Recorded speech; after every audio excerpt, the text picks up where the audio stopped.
Assalamualaikum, dear students, welcome to you in connected classroom. I am Mubashar Hasan और आज हम biology को डिस्कस करेंगे।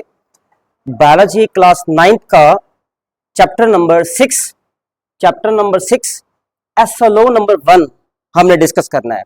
क्लास 9th जितना भी लेक्चर है आप लोगों ने इसको कम्प्लीटली अपने पैड्स पर नोट करना है। इसको रजिस्टर पर या नोटबुक पर किसी पर भी आप इसे कम्प्लीटली जो है वो नोट करेंगे। अच्छा, आज का जो हमारा ये चैप्टर है, चैप्टर 6, ये है बायोडाइवर्सिटी। बायोडाइवर्सिटी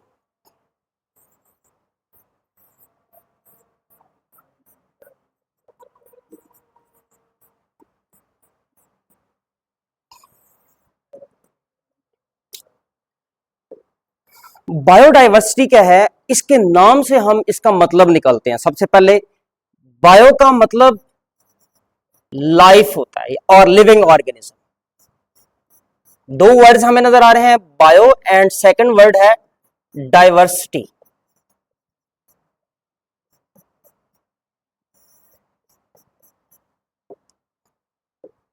बायो का मतलब लिविंग ऑर्गेनिज्म और लाइफ।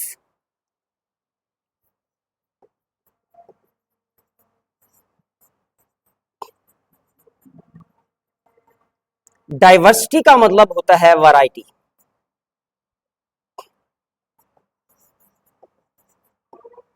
वैरायटीज की बात करेंगे, varieties of organism.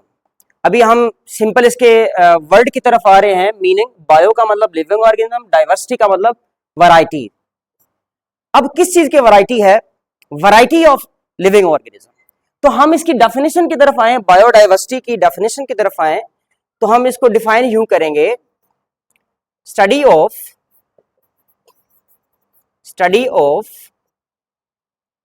Variety of living organism.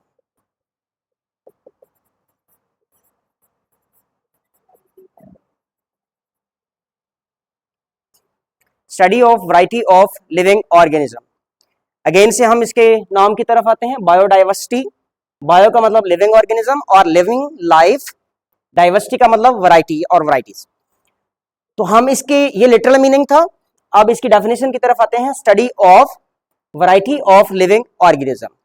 अब चूंकि बायोलॉजी का हमें पता है कि इसमें बहुत ज्यादा डाइवर्सिटी है, वैरायटी है, नंबर बहुत ज्यादा है, इस बायोडाइवर्सिटी को थोड़ा सा समझने के लिए हम एक एनिमेशन की तरफ आ रहे हैं।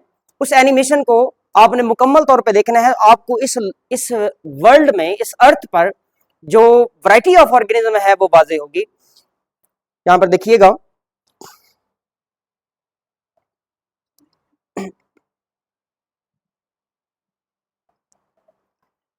ये आपको मुख्तलिफ ऑर्गेनिज्म नजर आएंगे। ये एक एनिमल आपको नजर आ रहा है, अनदर वन एनिमल। यहां पर ये एक वैरायटी ऑफ ऑर्गेनिज्म है जो कि हमें सीज और ओशंस के अंदर नजर आती है। ये मुख्तलिफ तरह के हमें एनिमल्स नजर आ रहे हैं। Also there are many animals. Leopard नजर आ रहे हैं हमें। ये सारी वैरायटी है, ये मुख्तलिफ ऑर्गेनिज्म की वैरायटी हमें नजर आ रही है। प्लांट्स, चूंकि बायो में, लिविंग ऑर्गेनिज्म में प्लांट्स भी आते हैं, सिर्फ एनिमल्स नहीं, प्लांट्स भी आते हैं। तो ये सब की वैरायटी है। ये हम एक सिटी में आ गए, यहाँ पर एनिमल्स यानी कि पीपल, लोग हमें नजर आ रहे हैं। अगेन से सी के अंदर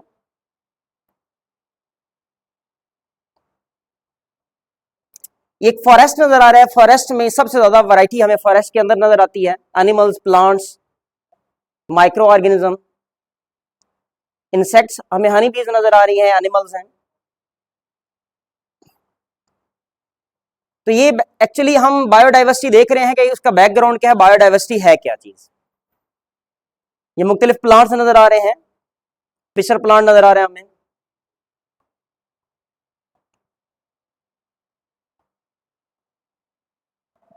यहां पर देखें, ये बर्फ में रहने वाले एनिमल्स हमें नजर आ रहे हैं।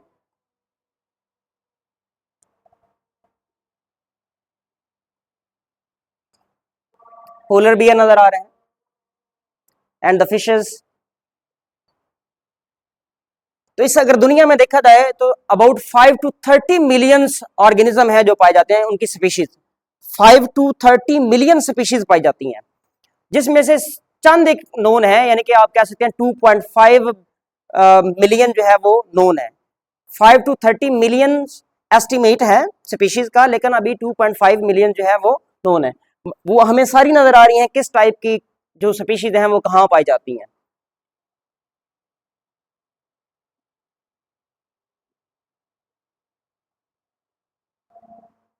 डिफरेंट एनिमल अपने हैबिटेट के हिसाब से हमें नजर आ रहे हैं यहाँ पर।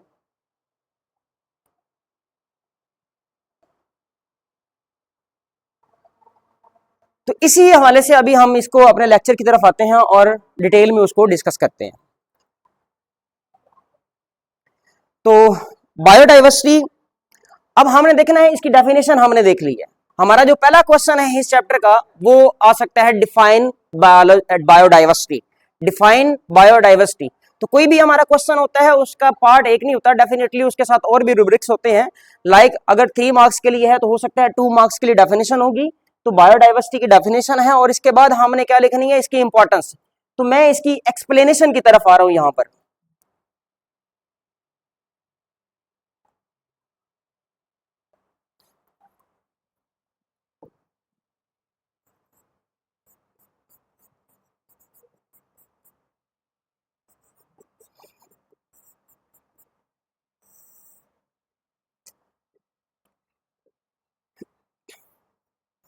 एक्सप्लेनेशन में ये शॉर्ट क्वेश्चन के हवाले से अगर एक्सप्लेनेशन का जिक्र है तो उसमें हमने क्या लिखना है, बायोडाइवर्सिटी का वर्ड कहां से आया है। बायोडाइवर्सिटी ऑलरेडी हम इसका लिटरल मीनिंग देख चुके हैं। बायोडाइवर्सिटी, बायो फ्रॉम बायोलॉजी, तो इसको हम बायोलॉजिकल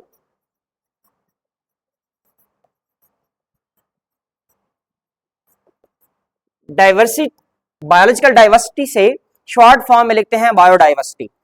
अच्छा, इसको दूसरी बात अगर हम यहां पर डिस्कस करें तो इसका फायदा क्या है, इसका हमें इकोलॉजिकल भी फायदा है एंड बायोडाइवर्सिटी का इकोनॉमिकल भी हमें बेनिफिट है। इकोलॉजिकली भी बेनिफिट होता है और इकोनॉमिकली भी इसका बेनिफिट होता है। अच्छा, नेक्स्ट आते हैं।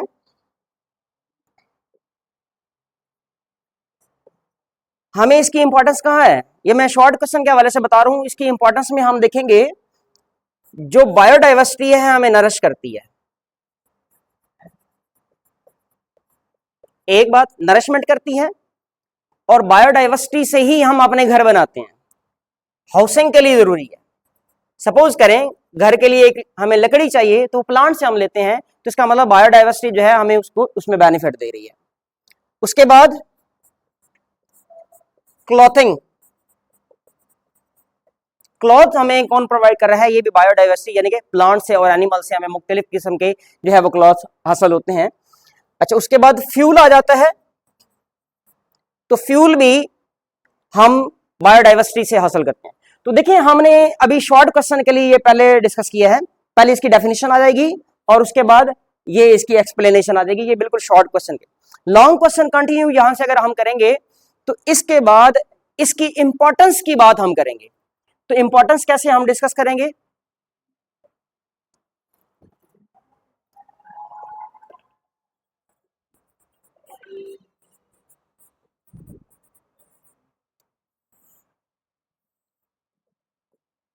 Importance of biodiversity.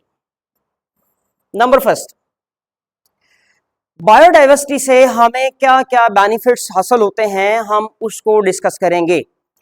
Number first पर हम ये कहते हैं recycling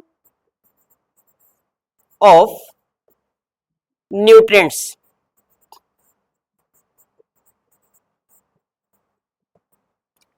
recycling of nutrients, nutrients की रिसाइकलिंग होती है। देखें हम ऑक्सीजन हासिल कर रहे हैं, एनिमल ऑक्सीजन हासिल कर रहे हैं, तो बदले में कार्बन डाइऑक्साइड रिलीज कर रहे हैं। ये कार्बन डाइऑक्साइड प्लांट्स के लिए बेनिफिशियल होगी, फोटोसिंथेसिस के लिए। तो यहां पे रिसाइकलिंग जो है वो एनिमल से हम ये कह रहे हैं एनिमल्स को क्या किसकी जरूरत है? ऑक्सीजन की, और प्लांट्स को जरूरत है कार्बन डाइऑक्साइड की। तो प्लांट्स से हम ऑक्सीजन ले रहे हैं और बदले में हम उनको कार्बन डाइऑक्साइड प्रोवाइड कर रहे हैं। अच्छा, उसके अलावा हम नाइट्रोजन की बात करते हैं। नाइट्रोजन की रिसाइकलिंग होती है हमारी बॉडी के अंदर, प्रोटीन्स के अंदर, न्यूक्लिक एसिड में और बहुत सारे कंपोनेंट्स में, फॉस्फोलिपिड्स के अंदर, लिपिड्स के अंदर नाइट्रोजन पाई जाती है। उस नाइट्रोजन को दोबारा से एनवायरनमेंट से वापस ऑर्गेनिज्म में कैसे लाया जाता है, वो भी बायोडाइवर्सिटी का ही उसमें रोल होता है। उसके अलावा carbon cycle, sulphur cycle, phosphorus cycle, इस सब के लिए भी कौन इन्वॉल्व होती है? बायोडाइवर्सिटी। इसके अलावा नंबर सेकंड, ये पहली हेडिंग होगी हमारी। इसके बाद जो दूसरा पॉइंट हमने लिखना है वो लिखना है source of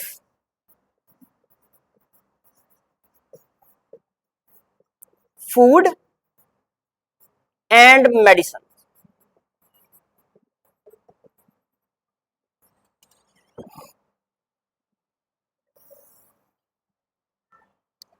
source of food and medicine. तो यहां पे अगर हम मेंशन करें तो हमारी जितनी भी फूड है वो प्लांट से आती है, प्लांट्स भी प्रोवाइड करते हैं और एनिमल्स भी प्रोवाइड करते हैं। नंबर सेकंड, हमारी मेडिसिन,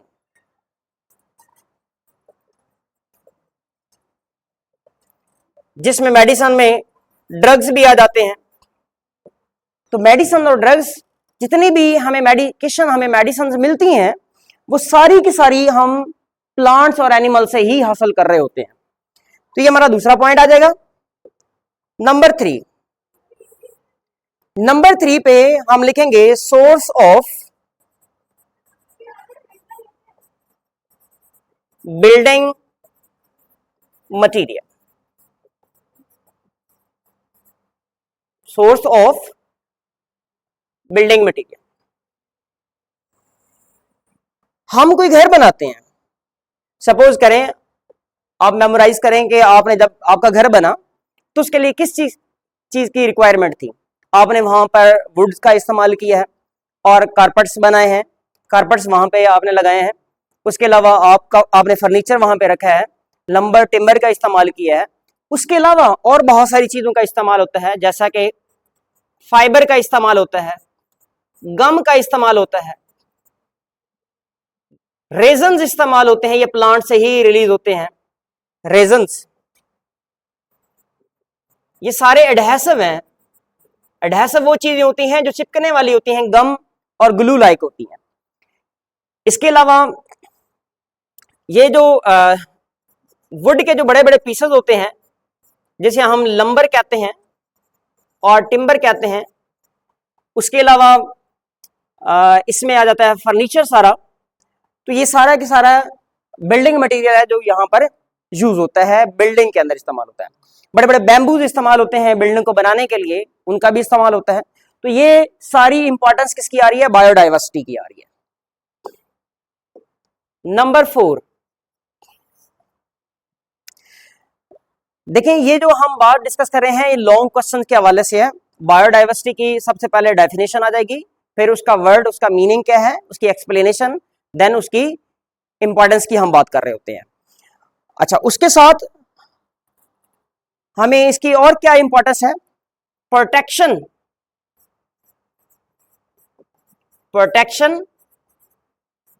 फ्रॉम पेस्ट। अब देखें हमारे जो प्लांट्स होते हैं, प्लांट्स को डिफरेंट टाइप के जो पेस्ट हैं, इंसेक्ट हैं, उनको डैमेज करते हैं। तो उन इंसेक्ट को या पेस्ट को मारने के लिए दूसरी बायोडाइवर्सिटी का इस्तेमाल किया जाता है। इसको बायोलॉजिकल कंट्रोल कहा जाता है। यानी कि हम इसमें लिखेंगे रिमूवल ऑफ पेस्ट। पेस्ट क्या हो सकता है? कोई इंसेक्ट हो सकता है। जैसा कि कोई भी इंसेक्ट है जो हमारी क्रॉप्स को डैमेज कर रहा होता है, हम उसको यहां पे रिमूव कर सकते हैं डिफरेंट ऑर्गेनिज्म का इस्तेमाल करके। जैसे कि मैं एक एग्जांपल देता हूं, माउस। देखिए हमारी फसलों को माउस जो है वो डैमेज कर रहे होते हैं, तो उसके लिए हम डिफरेंट कैट्स रख सकते हैं। तो हमारी कैट जो है माउस से हमारे प्लांट्स को, हमारी क्रॉप्स को, हमारे फील्ड को बचा सकती है। तो ये इसमें एक एग्जांपल आ गई। Number 5, protection from flooding. Biodiversity में स्पेसिफिकली हम इसका जिक्र करते हैं, बायोडाइवर्सिटी में स्पेसिफिकली प्लांट यानी कि फॉरेस्ट, वो हमें फ्लड से बचाते हैं। फॉरेस्ट जो है यानी कि प्लांट्स, ये हमें बचाएंगे किसे? फ्लड से। तो ये फ्लड के यानी कि पानी के बहाव को रोकेंगे, तो ये भी इसका एक बेनिफिट है। तो यहां तक हमारा इसका ये क्वेश्चन जो है वो कंप्लीट होता है, बायोडाइवर्सिटी एंड इट्स इंपॉर्टेंस। अब हम नेक्स्ट चलते हैं क्लासिफिकेशन की तरफ। तो क्लासिफिकेशन इसके साथ कैसे रिलेटेड है, ये दूसरा हमारा टॉपिक होगा इसके साथ। ये SLO नंबर 2 है, क्लासिफिकेशन।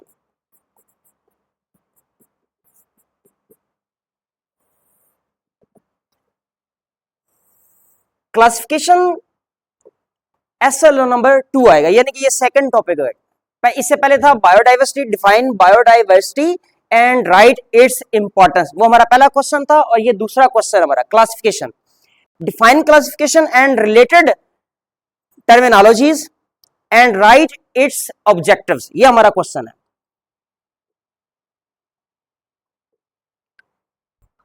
क्लासिफिकेशन क्या है? Grouping of organism, grouping of organisms.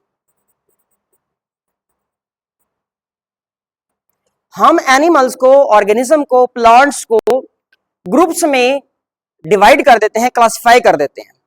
अब किस बेस पे करना है कि उनमें कौन कौन सी सिमिलरिटीज हैं, उनमें कौन कौन से डिफरेंसेस हैं। On the basis of similarities and differences।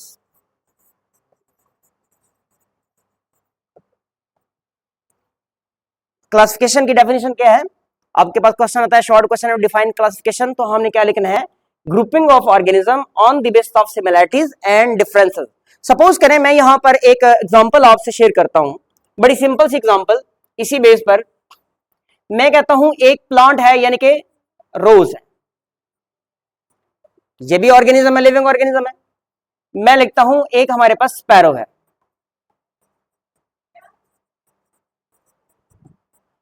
अब क्या हम इन दोनों ऑर्गेनिज्म को, लिविंग ऑर्गेनिज्म को एक ग्रुप में रख सकते हैं? नहीं रख सकते। क्यों नहीं रख सकते? क्योंकि ये दोनों डिफरेंट ऑर्गेनिजम्स हैं। अगर हम रोज की बात करें तो ये किस में रखेंगे? हम प्लांट्स के अंदर। स्पैरो की बात करें तो हम इसको रखेंगे एनिमल के अंदर।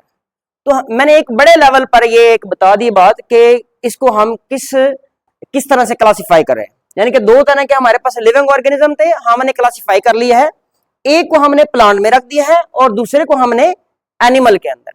अगर इसकी क्लासिफिकेशन की बात करें तो हम इसको किंगडम प्लांटी और इसको किंगडम एनिमेलिया के अंदर प्लेस कर देते हैं। अच्छा, इसके बाद मैं दो प्लांट्स का जिक्र करता हूं। यहां पर मेरे पास एक आ जाता है रोज और एक आ जाता है कैक्टस।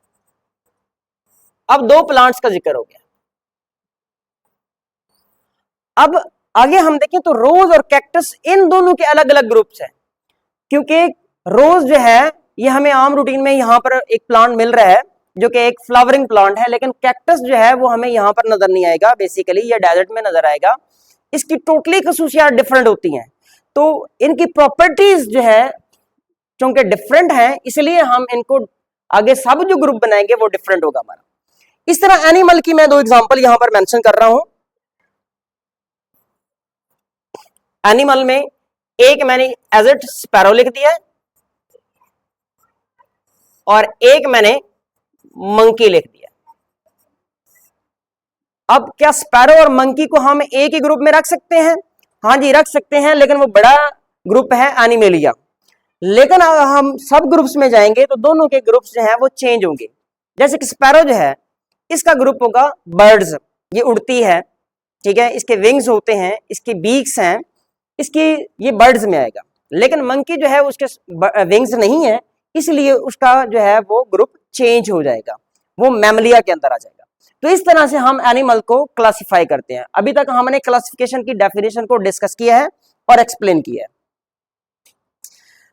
अब इसके साथ कुछ और जो है डेफिनेशंस हैं जो इसके रिलेटेड है। एक को हम लिखेंगे टैक्सोनॉमी।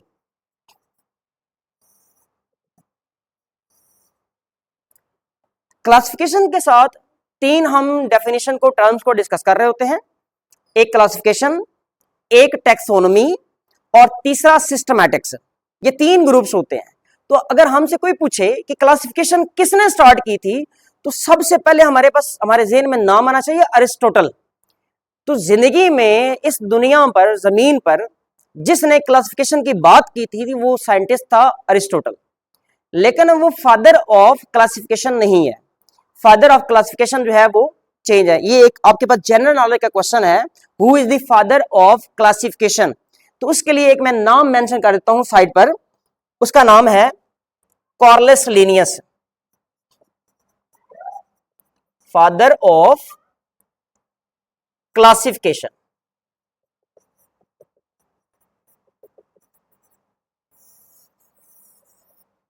कॉर्लिस लिनियस का हमने अगेन से नेक्स्ट लेक्चर के अंदर जिक्र करना है। कॉर्लिस लिनियस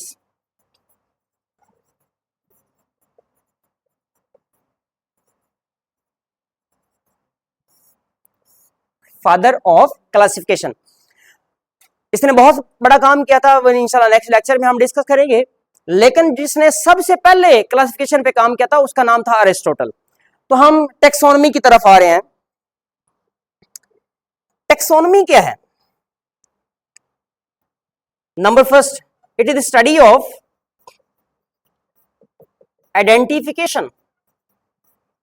एक बात, मैंने एक अभी डेफिनेशन का एक पार्ट लिखा है। आइडेंटिफिकेशन यानी कि ऑर्गेनिज्म को आइडेंटिफाई करना है कि वो किस ग्रुप में आता है। अब जैसे कि अभी हमने बात की थी बर्ड्स की, बर्ड्स में देखें स्पैरो आता है, क्रो आता है, पिजन है, इनके आइडेंटिफिकेशन करेंगे, ये एक ही ग्रुप में आते हैं। लेकिन मजीद हम नेक्स्ट लेवल पे जाके देखेंगे इनमें भी डिफरेंसेस आते हैं। तो यहां पर हम बात कर रहे हैं आइडेंटिफिकेशन की। सबसे पहले हम ऑर्गेनिज्म क्या करेंगे? आइडेंटिफाई करेंगे। नंबर सेकंड पर उनको हम नाम देंगे।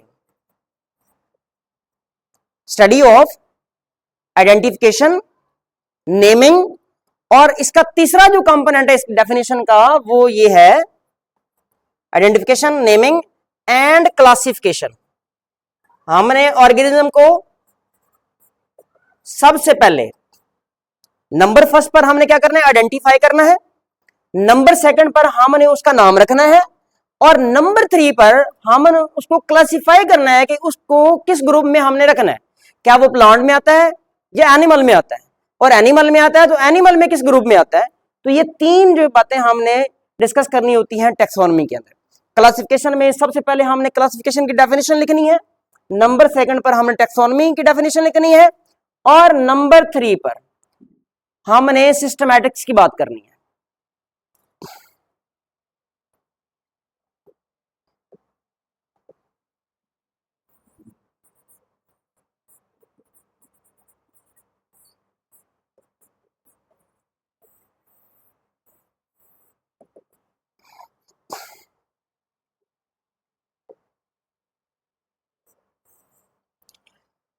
तो अभी तक हमने दो डेफिनेशन देखी हैं, classification and taxonomy.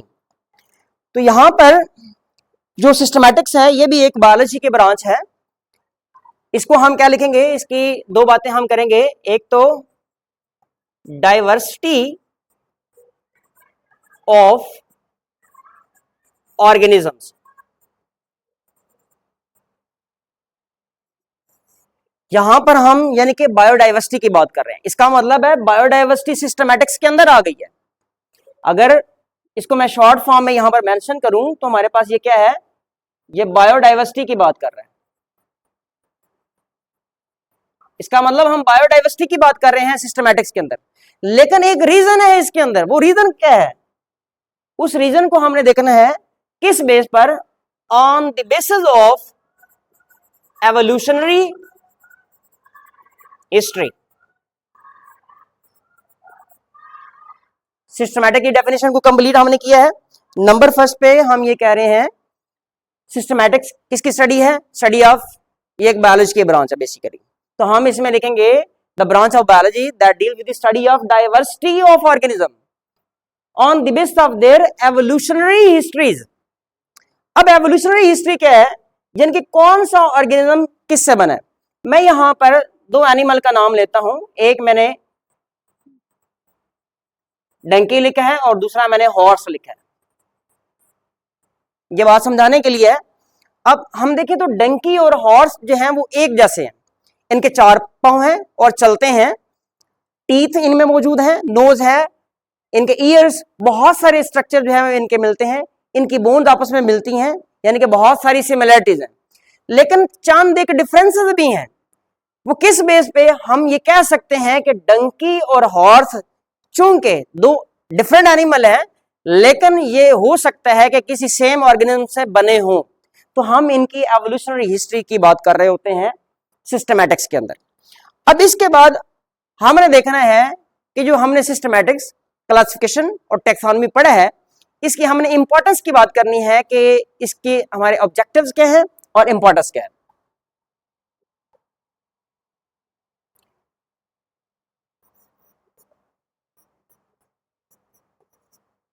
AIIMS and objectives.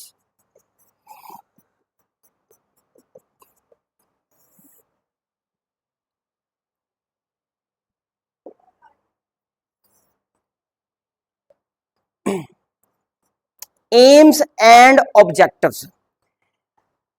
Number first देखें, हमने ये चेक करना होता है कि ऑर्गेनिज्म के अंदर सिमिलरिटीज क्या हैं और डिफरेंसेस क्या हैं। हमारा पहला ऑब्जेक्टिव क्या है? हमने डिटरमिन करना है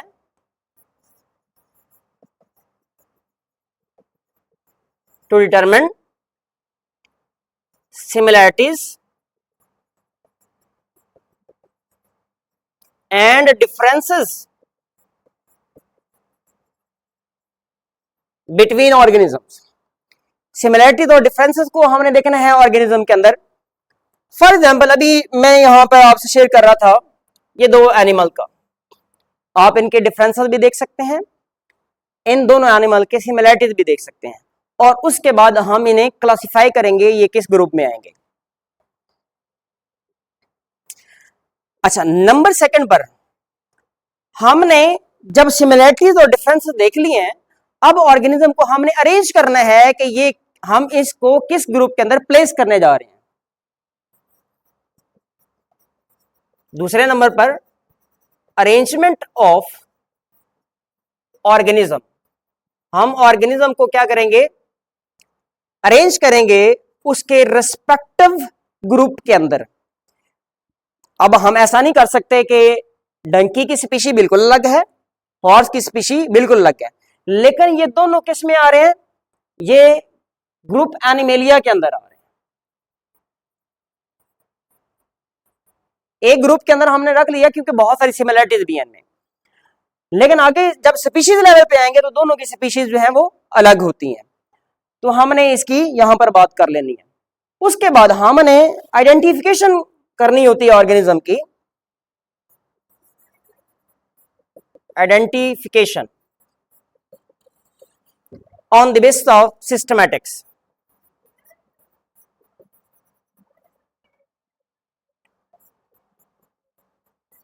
अब जो आइडेंटिफिकेशन कर रहे हैं उसकी सिस्टमैटिक्स की बेस पर हम आइडेंटिफिकेशन कर रहे हैं। तो ये एम्स और ऑब्जेक्टिव का तीसरा पॉइंट था।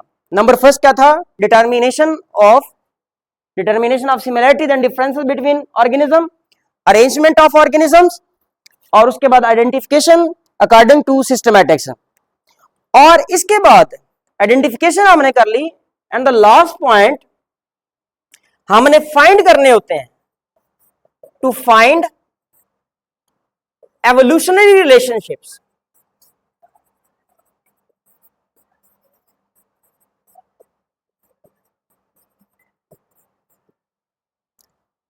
पहले हमने सिमिलरिटीज और डिफरेंसेस देखे, और वो हम विजुअल एक दो एनिमल को हम देख के उसको बता रहे होते हैं, फिर हम उनको ग्रुप में अरेंज करते हैं, और उसके बाद हम उनके आइडेंटिफिकेशन करते हैं, और उसके बाद उनकी एवोल्यूशनरी रिलेशनशिप देखें कि ये एनिमल किससे बने हैं, मंकी किससे बने हैं, डंकी किससे बने हैं, ये हम देख रहे होते हैं कि कौन सा ऑर्गेनिज्म किससे बना है।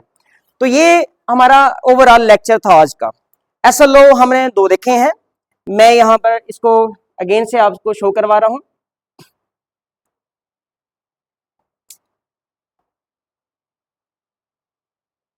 हमने एसएलओ नंबर 1 डिस्कस किया है, और उसके बाद हमने एसएलओ नंबर 2 डिस्कस किया है। तो पहला हमारा पॉइंट था बायोडाइवर्सिटी। हमने इसको क्या किया जी, डेफिनेशन देखी है उसके नेम के हिसाब से, लिटरल मीनिंग देखा है, बायो का मतलब लाइफ एंड डाइवर्सिटी का मतलब वैरायटी, डेफिनेशन देखी है, और उसके बाद हमने एक्सप्लेनेशन को डिस्कस किया है। यहां तक आपके पास ये शॉर्ट क्वेश्चन आ सकता है, तो दोनों पॉसिबल है। इसमें से एमसीक्यू भी आते हैं, इसमें से शॉर्ट क्वेश्चन भी आप डिस्कस करेंगे, वो भी पेपर में आ सकता है, और उसके बाद इसमें लॉन्ग क्वेश्चन भी आ सकते हैं। तीनों पॉसिबिलिटीज है। तो पहले हमने शॉर्ट क्वेश्चन को देखा, इसी तरह हमारे पास लॉन्ग क्वेश्चन आ जाए तो हमने क्लासिफिकेशन को डिटेल में उसी तरह से राइट करना है। अगर क्वेश्चन आ जाता है इसके इंपॉर्टेंस का, तो इंपॉर्टेंस में 3 मार्क्स के लिए शॉर्ट क्वेश्चन होता है। शॉर्ट क्वेश्चन है 3 मार्क्स के लिए, तो कम से कम हमने इसकी 3 इंपॉर्टेंस लिखनी है विद हेडिंग्स। मैंने हेडिंग बनाई है, आपने इसको एलाबोरेट करना है। अच्छा, उसके बाद हम चले जाते हैं नेक्स्ट क्लासिफिकेशन। क्लासिफिकेशन में हमारी डेफिनेशन आ जाती है क्लासिफिकेशन की, देन टैक्सोनॉमी की डेफिनेशन आ जाती है, सिस्टमैटिक्स की डेफिनेशन आ जाती है। तीनों डेफिनेशन शॉर्ट क्वेश्चन है और एमसीक्यू में पूछी जा सकती है। और उसके बाद एम्स एंड ऑब्जेक्टिव आ सकते हैं। इसके साथ हमारा ये जो लेक्चर है ये ओवर हो जाता है, लेकिन हम एक छोटी सी असेसमेंट कर लेते हैं। हमारे पास 5 मिनट है। मैं चंद एक एनिमल का नाम लिखता हूं और फिर उनको मैं क्लासिफाई करता हूं मुख्तलिफ ग्रुप्स के अंदर। नंबर फर्स्ट, मैंने सबसे पहले ह्यूमन का नाम लिखा है। नंबर सेकंड, रोज का नाम लिखा है। नंबर 3, मंकी डिस्कस कर रहा हूं। नंबर 4, कैक्टस का जिक्र कर लेता हूं। नंबर 5, हॉर्स का नाम लिखा है मैंने। नंबर 6, मैं यहां पर डंकी का नाम लिख देता हूं। अच्छा, मैंने ये चंद एनिमल्स के नाम लिखे हैं।